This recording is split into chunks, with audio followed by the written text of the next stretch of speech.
Welcome to the Salmon Runs YouTube. Enjoy the video. In this video, I will compare copper versus iron. Copper is an excellent conductor of electricity and heat, making it ideal for many applications.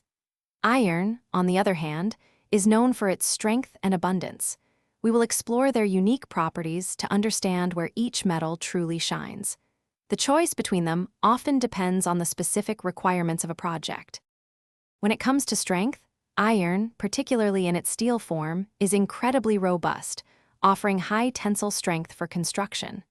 Copper is much softer and more ductile, meaning it can be easily drawn into wires or hammered into sheets. This malleability is a key advantage for certain uses, while iron's hardness suits others.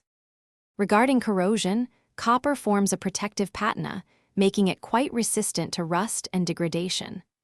Iron, however, readily rusts when exposed to air and water, requiring protective coatings. Economically, copper is typically more expensive per pound than iron, influencing material selection for large-scale projects. Copper is indispensable for electrical wiring, plumbing, and heat transfer applications due to its conductivity. Iron is crucial for structural frameworks, machinery, and tools, valued for its strength. Ultimately, neither metal is universally better. Their suitability depends entirely on the specific demands of the task at hand. Thanks for watching. Consider subscribing if we helped you.